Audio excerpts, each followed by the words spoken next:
Hey friends, this is Linda with Circle Heart Creations, and for today's craft, we're going to be using just a tin can that you have around the house, some chalk paint, and then a cute little napkin that I got from European Excellency. Look how cute that napkin is.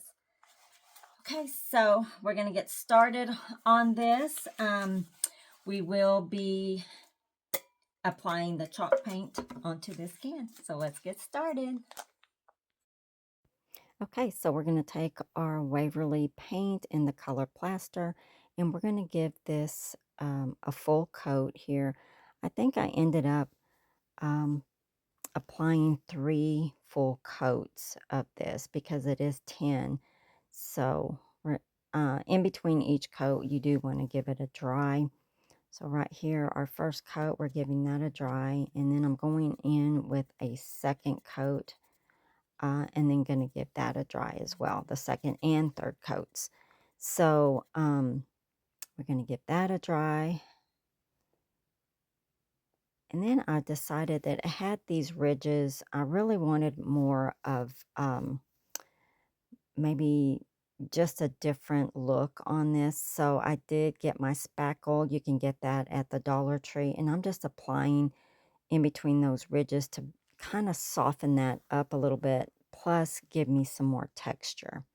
So I don't know. I've never done this before, but I am applying it in between these ridges here just to kind of fill them in a little bit so that those ridges don't come out so prominent when I apply the paper. I don't know, like I said, if this was going to work or not, but I was willing to give it a try.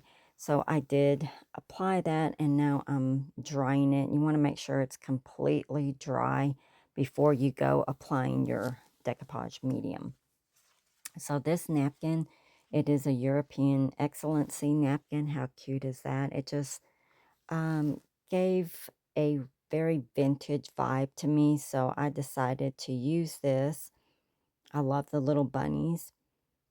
And so we're just going to apply it right on there. I'm going to take um, 2 plies from that, and I am going to use my varnish um, medium here and just applying that onto my can.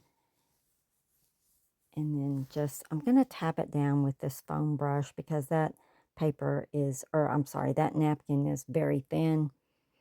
So I'm just going to dab my medium on there. You can use whatever medium you have on hand.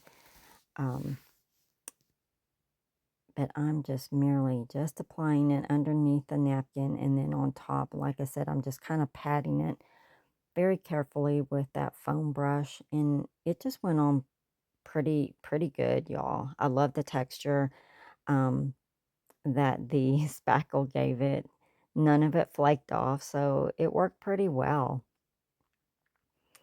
And so here I'm just going to trim off all the edges. Very nice and neat. There you go. And then we're going to do, of course, the back side. So these plies, or these little pieces that I cut off, they fit perfectly around this can. So 2 of them fit perfectly around there. So I couldn't ask for anything better. So I did apply some more decoupage medium down onto my can, and then we did the same process as the first ply and just giving that a dry, and again just patting it down with that foam brush and drying that, and there you go. How cute is this? So we're going to give that a trim, just trim away all the excess paper. And then I'm going to use my Distress Oxide in the color Vintage Photo just to go around the bottom and the top, and kind of on the sides too, just to make it look like it was worn out and kind of old and rusty looking. And there you go. How cute, y'all. I'm loving this. Who would have thought, just with a tin can that you have on hand? Then I decided I am going to put some jute twine around here and just kind of make some little handles on 2 sides of this can, because I am going to thread a little piece of wire through that to make a little handle.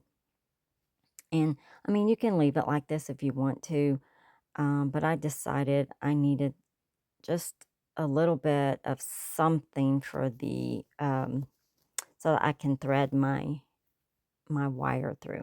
So this wire is very thin. I I don't remember where I got this wire. I want to say yeah, I just I don't remember, but I am gonna thread that thin wire through one of the handles, and then I decided to add some wooden beads here at the top. So my handle was a little floppy, so what I did, because that wire's so thin, but what I did was, and right here I'm adding that same distressed oxide to the wooden beads. They were just too bright for me. But I did glue the sides down to the can, and it just made that wire a little sturdier.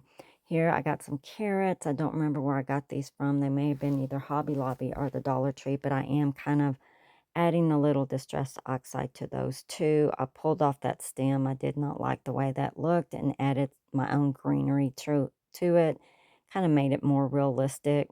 So I added that, and then I had some little eggs that I added to the little bucket and some Spanish moss.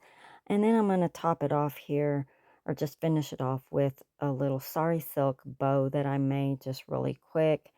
Uh, you don't see it here, but I did add a button to the middle of that. So here you go. How cute is this, y'all? I hope you give this a try, and I hope to see you soon.